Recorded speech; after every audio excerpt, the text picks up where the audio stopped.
S'il vous plaît, chers parents africains, chers frères et sœurs africains, je vous prie de regarder cette vidéo jusqu'à la fin. Ce que nos frères africains noirs subissent en Tunisie, dans les pays Maghreb actuellement, c'est vraiment très grave. Donc j'ai fait effort pour rassembler certaines vidéos, des témoignages, certaines vidéos qu'ils ont filmées, façon dont les Tunisiens sont en train de les maltraiter. En Tunisie actuellement, ils sont en train de les chasser, en train de les frapper n'importe comment. Donc, s'il vous plaît, regardez la vidéo jusqu'à la fin, restez jusqu'à la fin, parce que ce sont nos frères. Et en même temps, s'il vous plaît, on fait appel à nos gouvernements africains, dans n'importe quel type de pays actuellement, que ce soit Togo, Bénin, Côte d'Ivoire, Cameroun, Burkina Faso et autres. Parce que toutes les nationalités sont là-bas actuellement et ils sont en train de se faire maltraiter actuellement parce qu'ils ont la peau noire. Donc s'il vous plaît, restez jusqu'à la fin de la vidéo. Voici ce qui devait être le vrai combat des panafricains. Voici nos frères africains qui sont poursuivis en Tunisie parce qu'ils ne veulent pas voir les Africains noirs là-bas. Ces panafricains ont décidé de prendre la Côte d'Ivoire pour cible. Mais qu'est-ce qui doit vous étonner? Qu'ils ne réagissent pas. Et ça ne concerne pas que les Ivoiriens, selon ce que certains racontent là-bas. Toutes les nationalités sont concernées. Voici un vrai combat où on doit voir la force des panafricains.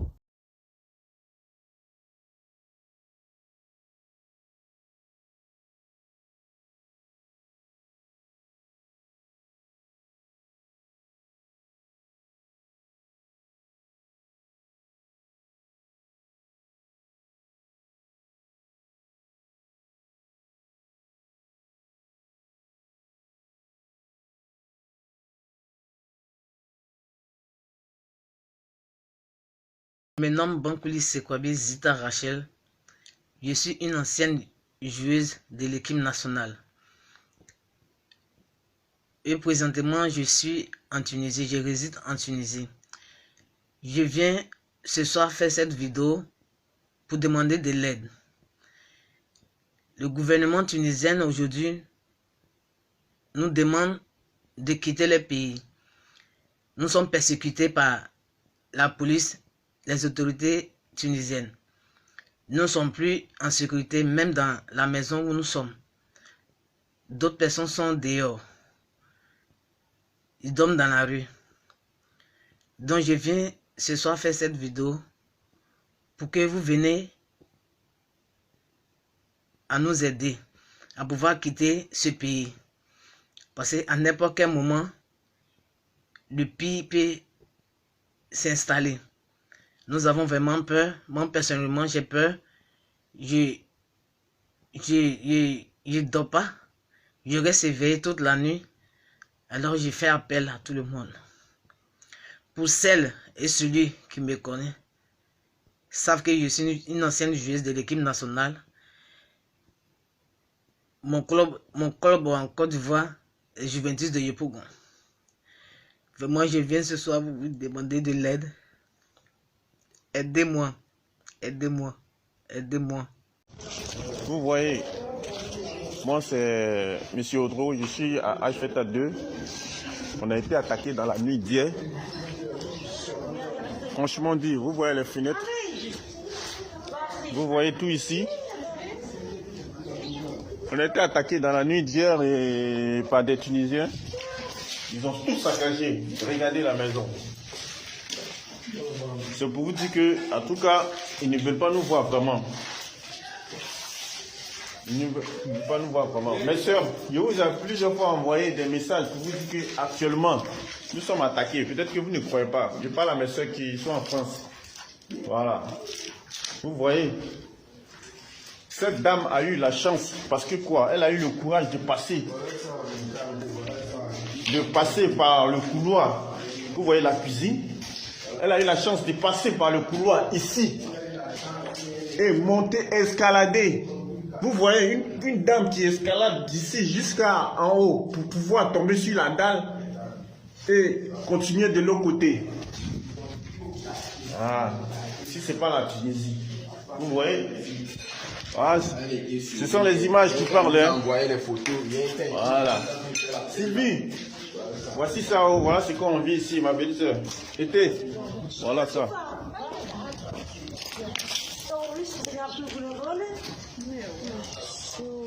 C'est vraiment déplorable. Si vous n'aimez pas des gens, c'est mieux. Il serait préférable de leur dire de rentrer directement. Vous voyez? Voilà. C'est malheureux. Quand je pense qu'il y a des Tunisiens en Côte d'Ivoire qui vivent paisiblement là-bas, pendant que leurs frères sont en train de nous maltraiter ici. Mais je ne vois pas cette politique. Vous voyez? Je suis déjà rentré dans la maison. Ça fait vraiment défoncer la porte, cette porte. Ils ont pris près de 2 heures du temps en train de défoncer cette porte. 2 heures. Vous voyez? Salut famille. Ça ne va pas ici chez nous. Enfin, s'il vous plaît, pardon. S'il vous plaît, d'appeler notre ambassade.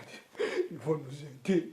L'ambassade de Côte d'Ivoire, l'ambassade du Cameroun, l'ambassade de la Guinée. Appelez nos ambassadeurs, s'il vous plaît. Les Tunisiens cassent nos maisons en face. Je suis un handicapé. Je ne sais pas ce que je vais faire si j'entre dans ma maison. S'il vous plaît, je ne sais pas ce que je vais faire. Je ne peux pas me défendre. S'il vous plaît, ceux qui voient ma vidéo, le cas partagé, s'il vous plaît, que nous du président vienne nous aider, nos ambassadeurs viennent nous aider. S'il vous plaît, famille, aidez-nous, nous les habitants de Santignan, les Noirs de Santignan, ça ne va pas chez nous, ça ne va pas.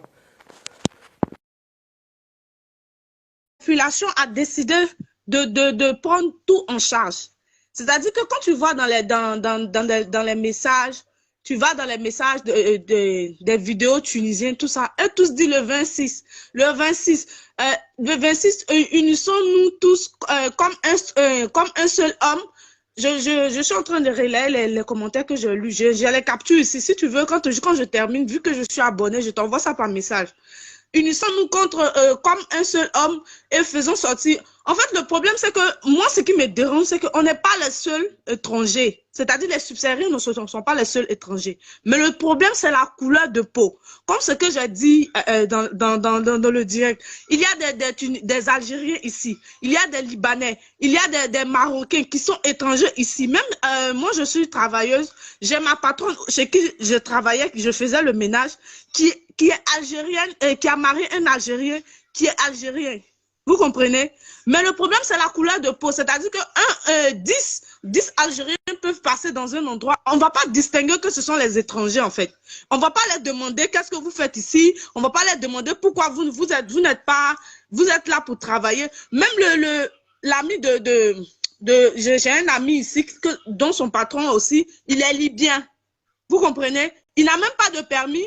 La dernière fois, ils ont failli attraper, je crois le mois passé, ils ont failli attraper mon ami parce que son patron n'a pas de permis. Il n'a même pas de papier. Il prend les papiers de son frère pour circuler ici en Tunisie.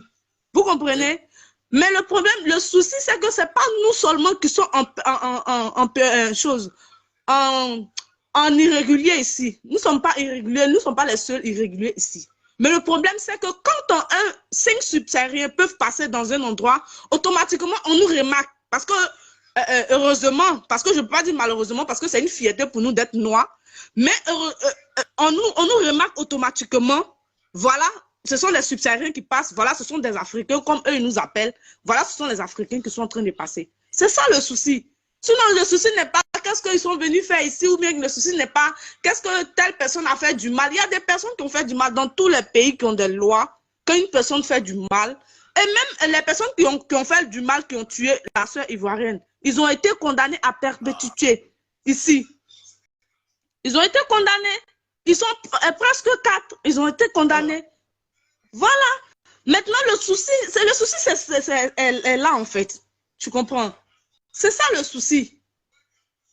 Arrivé à certain moment, maintenant, ils ne font plus de distinction. Même la fille qui est rentrée dans je suis rentrée dans le direct de la fille. Hier, on est rentrés ensemble dans un direct sur TikTok. Elle est étudiante.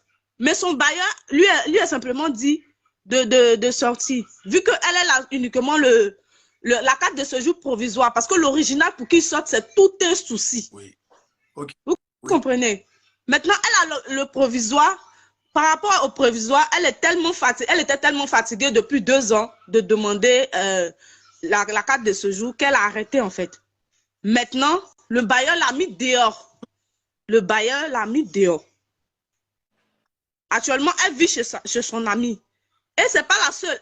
Elle, je prends l'exemple si elle, parce qu'elle elle est étudiante. Parce que, disons, quand on va donner d'autres exemples, ils vont dire non, elles sont là pour travailler, elles sont pas dans une situation régulière. Elle est étudiante. Elle est ici, elle est étudiante. C'est-à-dire, ils sont allés dans son pays pour l'informer, pour dire non, venez étudier en Tunisie, tout et tout.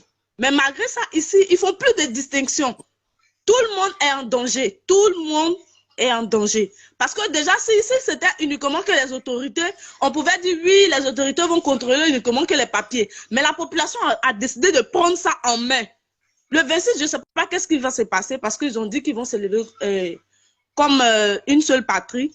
On ne sait pas qu'est-ce qui va se passer. Nous sommes uniquement dans la main de Dieu. Là, c'est grave.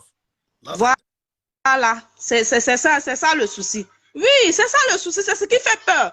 C'est ce qui fait peur parce que la marche déjà a commencé, mais au niveau de Tunis, ça a commencé au niveau du centre-ville. C'est pas encore généralisé, mais le 26, ils vont généraliser, c'est-à-dire ils vont accompagner les autorités pour nous chercher dans chaque maison. Je ne sais pas qu'est-ce qui va se passer. En tout cas, je ne suis pas Dieu.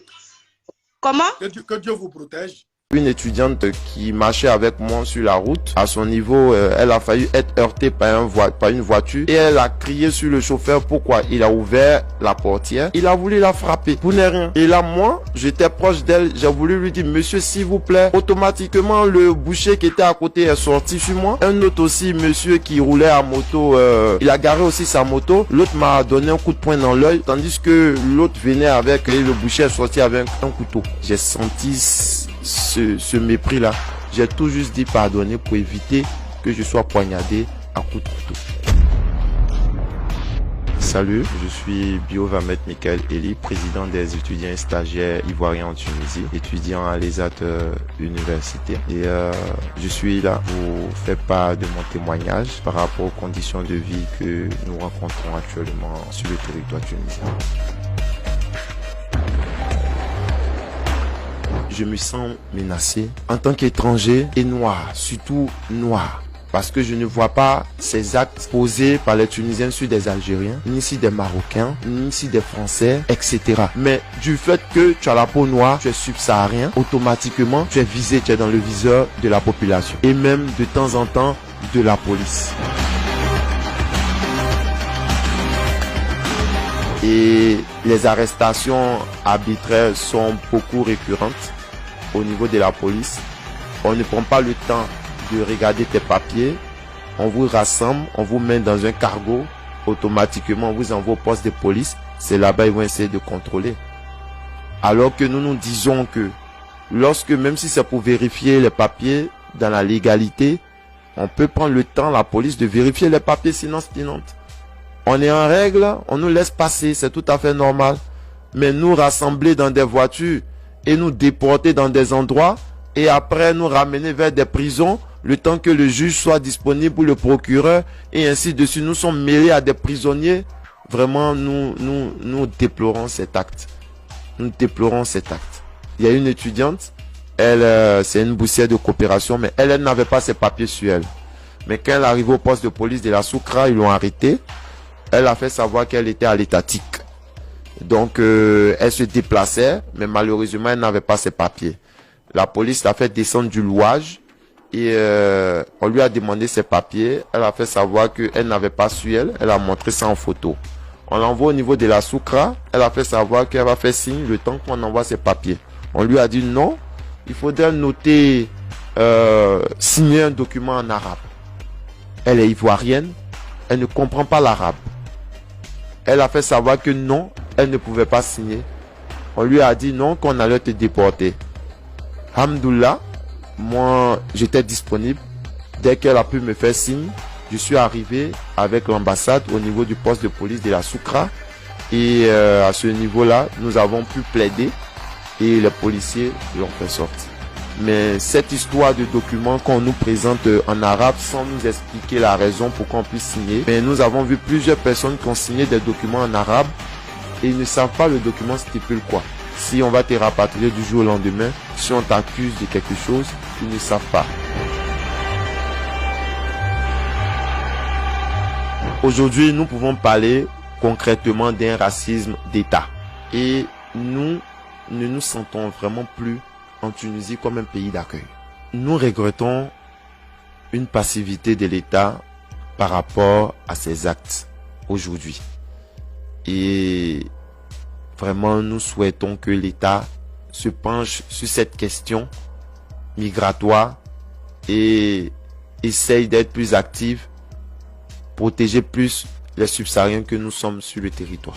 Nous constatons aussi une passivité aussi des écoles, que ce soit les écoles étatiques comme les écoles privées, qui vont nous chercher dans nos différents pays, qui nous promettent le bonheur en Tunisie, qui nous promettent la belle vie en Tunisie, qui nous promettent que la Tunisie est un pays d'accueil, est un pays frère, est un pays africain.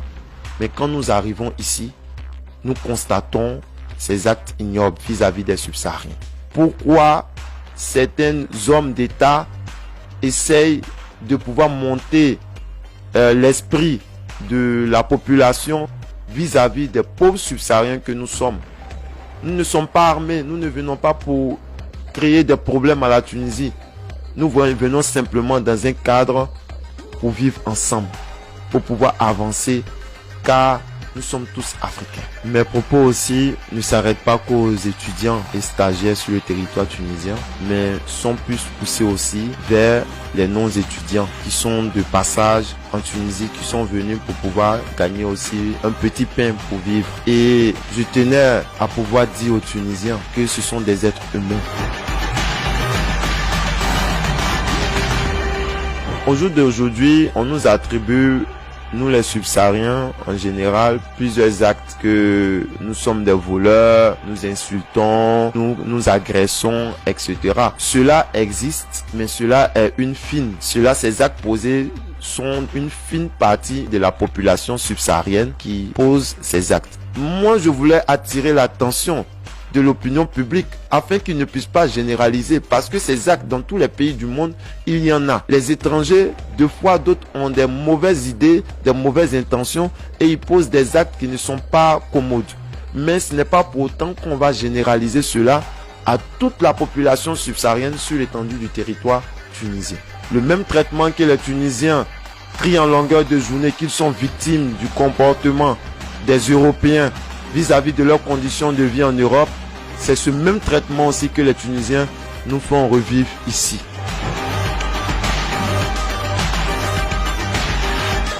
Alors que nous savons tous que le nom de l'Afrique vient de la Tunisie, Afrikia.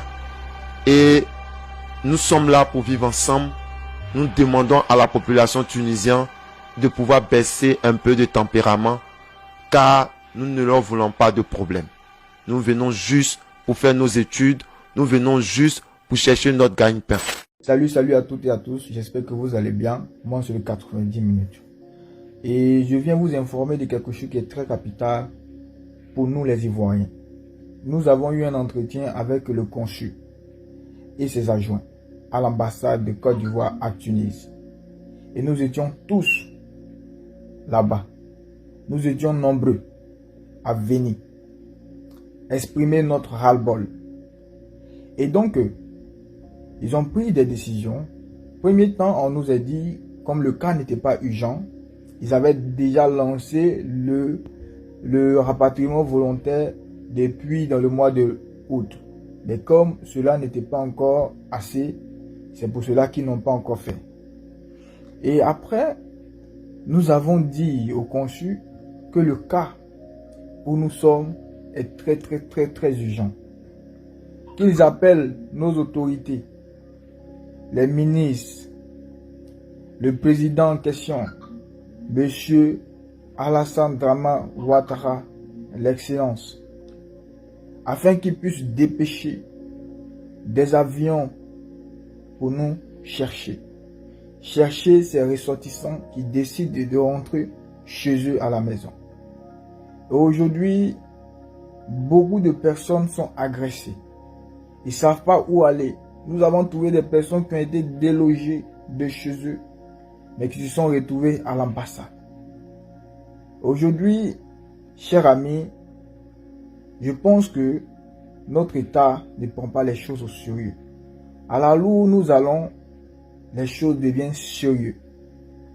Les choses s'empirent de jour en jour et nous demandons à l'État de la Côte d'Ivoire de se dépêcher, de venir chercher ces compatriotes qui sont sortis du pays, qui ne se sentent plus en sécurité. Nous avons plusieurs cas que nous avons relayés, nous avons apportés sur la table parce que nous avons eu une discussion. On nous a posé des questions. Qu'est-ce qui ne va pas? Qu'est-ce qu'il va? Et donc nous avons dit carrément rien ne va. Nous voulons rentrer chez nous. S'il vous plaît, nous sommes en détresse. Nous voulons rentrer chez nous. Nous voulons seulement rentrer chez nous. C'est très urgent. C'est le cri de tous les Ivoiriens qui m'ont fait porter pour que je puisse faire passer ce message. Parce que moi-même j'étais là-bas. Nous avons parlé de beaucoup de choses. Et j'aimerais vous rappeler que pour ceux qui n'ont pas encore fait l'inscription du rapatriement volontaire, qui partent faire ça dès maintenant. À partir du lundi ou le mardi, qui part à l'ambassade de Côte d'Ivoire à Tunis pour se faire enregistrer. Dans un premier temps, il y a des documents à fournir. Tu dois avoir ton passeport, tu dois faire la photocopie de ton passeport, la photocopie de ta carte consulaire, la photocopie de ton extrait de naissance, plus 3 photos d'identité pour t'inscrire. Mes frères, mes sœurs, dépêchez-vous. La situation est grave. S'il vous plaît, mes frères et sœurs africains, j'espère que vous tous, vous avez regardé la vidéo ensemble avec moi. Il y en a beaucoup de vidéos. Je n'ai pas voulu les mettre tous ici parce que la vidéo sera trop longue. Et vous-même, vous avez entendu les témoignages de nos frères qui sont là-bas en train de souffrir. Tout ça là parce que nos frères africains ont quitté leur pays pour aller chercher de l'argent quelque part dans les pays Maghreb. À cause de ça, on les maltraite n'importe comment parce qu'ils ont la peau noire.